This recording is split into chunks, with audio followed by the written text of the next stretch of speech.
I know it's windy, so you probably can't hear this real great. I just wanted to show. Got our solar panel array, I guess. My frame for my solar panels. Solar panels are right there under the blue tarp. These are the conditions I've been working in. Moving boat.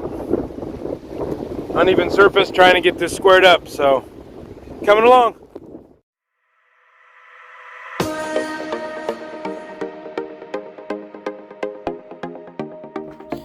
Here Carter and I are through bolting the frame for the solar panels. That way it's attached securely to the hard top of our boat. Carter's such a great helper.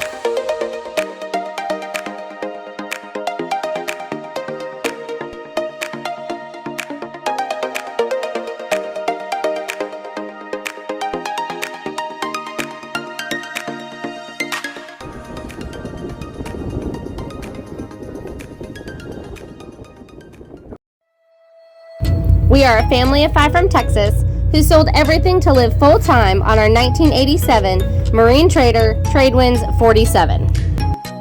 We have 3 boys, Carter, Chase, and Caleb. We also have 2 cats aboard, Cheddar and Tiger. For 2 years, we have enjoyed cruising, exploring, beautiful sunsets, loads of family fun, and brotherly bonding. We also enjoy exploring the water, snorkeling, and diving. In the Florida Keys, the Bahamas, and who knows where to next. We want to say a special thank you to all of our patrons. Once we got the frame for the solar panels all mounted to the hardtop, we next ran our wires all the way through the boat down to the engine room. While I was storing the solar panels, I made sure to keep them covered, because even when they're unplugged, they'll produce electricity. You have to be very careful once you're getting them installed at this point in the process, that you can get shocked if you're messing with the wiring. I actually waited until it was dark out to connect all the solar panels. That way they weren't producing any electricity.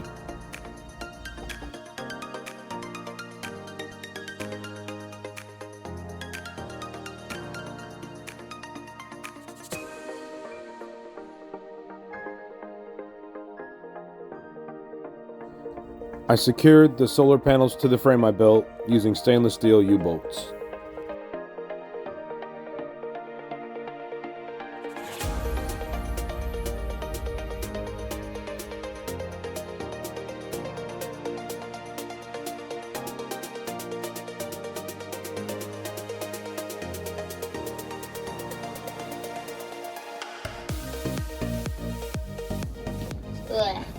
What are you making, Chase? It's called blubber. Yeah. So I'm making this thing called flubber. I think it's like slime or something. And right now, I'm about to mix part A into part B after I mix up part B.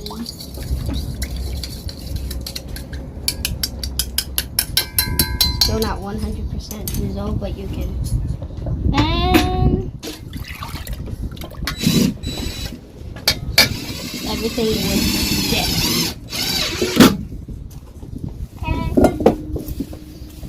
Now mix it. no, you don't. I take this out. Slime.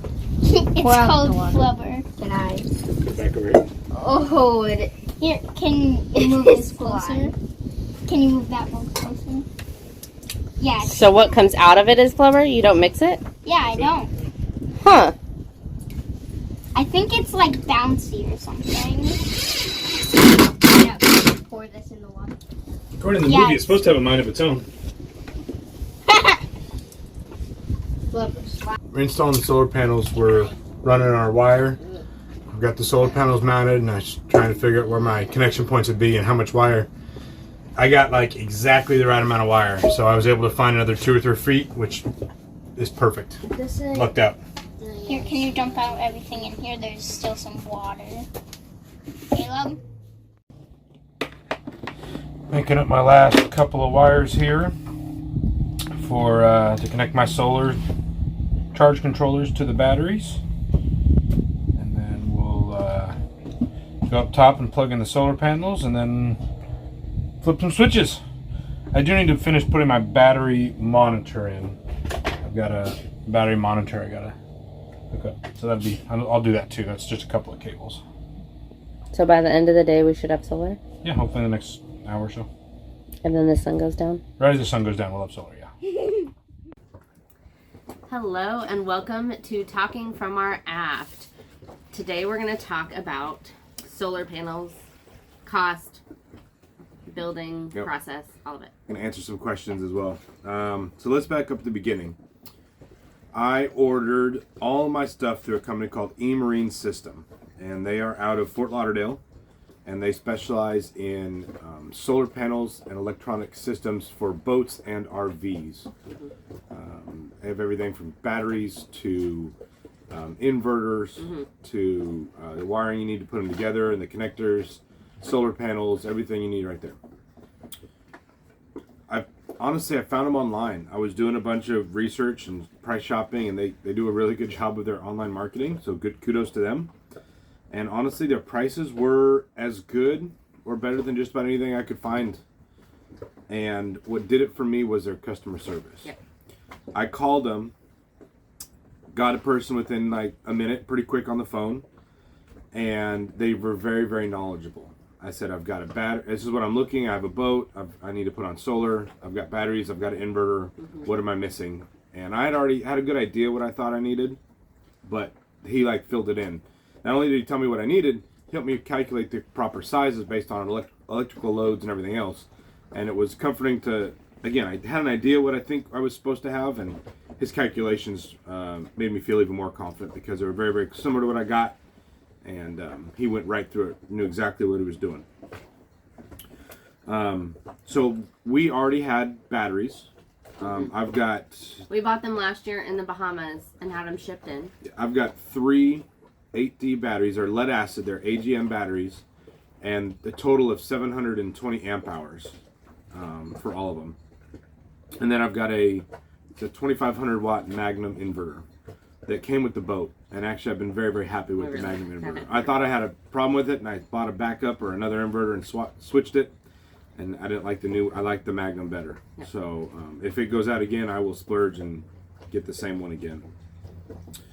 So that being, go ahead. I was going to say, start with, in order to install the whole system, we had to build a rack, frame for the solar panels. Well, before we even go that far, the first thing I had to do was do all my calculations. Well, sure. But you did that. Yeah, and the main thing you need to know for your calculations is you need to know your battery size, what type of batteries, your inverter size, if you've already got that. And if you're missing a piece, like if you don't have an inverter, that's fine. Just tell them I don't have an inverter. This is what I do have. We talked about how much I draw. So we've done this before when you're calculating power on your boat. Go around to all your appliances and figure out how much they draw, either in amps or watts, and do the calculation. And I believe I even saw on their website they had a chart or a graph that can help you work through that. But and then from there you figure out how big of solar panels you need. Yep. And then based on how big of solar panels you need, that'll determine what size controllers you need and wiring size and that kind of stuff. Yep. We ended up getting 4 LG solar panels. These are 380 watts per panel, so that's a total of 1,520 watts. We're referencing our sales receipt. invoice. And they were $515 a piece. Yes. And then with that, they recommended 2 charge controllers. These are Victron charge controllers. And so I've got, the panels are sitting above my head right here. I've got 4 lined up right across the back. 2 of them on the port side and 2 of them on the starboard side. They're hooked up like that in series. So 2 panels go to one controller and 2 of the other panels go to the other controller. And it was interesting because the other day we were fully charged and it shut one of the arrays off automatically with these controllers and took the other one and turned it way down. So it was just a trickle charge. So it was very, very interesting. Very cool to watch. The charge controllers run about $540 a piece. And that was for the 150 50/60, which I think is a 60 amp up to 150. I don't know what the 150 is for. Anyway. And then we got a couple of circuit breakers, some 60 amp circuit breakers. And then we got some disconnects, which are basically just on-off switches. You put one on one side of the charge controller, one on the other side of the charge controller to protect that. And then we've got some wiring. It was another $300 for these big grade cables. The cables that actually earlier in the video you saw Chris and Carter installing. Yeah, those are the ones that run from the solar panels that go all the way through to the boat down to the engine room and connect to the charge controller. They're a 1/4 of an inch thick. They're pretty good. They're easy. They're 10 gauge wire, but there's 3 wires inside of them with insulation and everything. And then they also got me a battery monitor. It was a Victron BMV 712 smart battery monitor, $207. One of the coolest things about the Victron, they're Bluetooth enabled, and they call them smart controllers and smart chargers. And I have an app on my phone through Victron. It's called Victron Connect. You can see that or not. And I'm able to look at my batteries, and it tells me right where it's at. And then I can also get a live update. Let me see if I can get my charge controller from too far away. Yeah, we don't always get good connection up here. It's fine. You have to be on your boat a little closer than I am. And it'll tell me how many watts my solar panels are producing, how many volts it's putting out to my charger. Very, very cool. If you are at a marina and you have constant Wi-Fi available all the time, you can set them up to your Wi-Fi, and you could be anywhere in the world and you could log in and look. Of course, we're on Anchor. We don't have a consistent Wi-Fi, so we don't use that feature. But I can be on the boat and I can pull my app up on my phone, and I know exactly what the solar panels are doing, the charge state of my batteries. It's very neat. So total from eMarine for us was about $3,800. And that's for 380 watt solar panels, Yep. 2 charge controllers, and a battery monitor. Yep, and 2 circuit breakers, wiring, and 2 on-off switches. And then on top of that, I had to buy all that aluminum. I built an aluminum frame. It's 1.25 inch aluminum, and I use these things called speed rail. And this is the connection. This is one of the deck mounts I had left over. And you just put your pipe in there, and then you tighten these screws, and it cinches it down. And I was able to build my whole frame, all bolts together. I don't know how to weld. That's one of my things I don't know how to do. I haven't done it, and so I was able to build it on my own. We said that was about another $900, just shy of $900 for that. And then I've got some miscellaneous wiring, some other stuff, a few $100. So all in all, we're calling this install. Well, I was saying it was closer to $6,000, but actually seeing receipts, that's $4, $5, About $5,500. maybe $5,500 for all of our solar. And it's day 3 now of fully on solar. And we are finding the only reasons we would need to continue to run our generator is water maker. Mm-hmm. Our water maker does not run off the solar. Off the batteries. Off the inverter and batteries. Yep. And then our water heater also doesn't. Yeah. But we have some other thoughts and solutions on that too. Yeah, I'll have to look. One reason it doesn't is because I have the inverter is not hooked up to that leg of my power on my boat for my water heater. I'm not sure. I think water heater would be a pretty big draw. But anytime you produce heat, that's a big draw. Yeah, just like coffee pot, microwave, water heater. Those are big, huge draws of heat. The other one is air conditioning. If we want air conditioning, we'll have to run. And I know there are people that run air conditioners off of their batteries, but they all have lithium batteries. Yeah. People ask me why I didn't buy lithium. There's a very simple answer. For me, I can't afford them right now. I spent my savings on this part. This should help us to maintain these batteries for at least the next year or so. Yep. When I buy another set of batteries, I will probably switch over to lithium for the house bank. I think the technology is getting better, and its prices are coming down. I just bought these batteries. I'm not independently wealthy, no matter what you read in the comment section. So that's the basic. I just can't afford them right now. What other questions do we have about solar? Well, if you have any more solar questions, put them in the comments below or send us a message, because we will continue to talk a little bit more about solar still next week because we still have a few other things to tweak that I'll be showing. And we want to, we'll share more of our experience, what we liked, what we don't like. But right off the bat, I mean, we're able to get up in the morning and just having the battery monitor, we have a better picture of what our batteries are actually doing. Yeah. I thought we were just destroying our batteries, and I was looking. We actually have done really well with them. Yeah. They're sized well for us.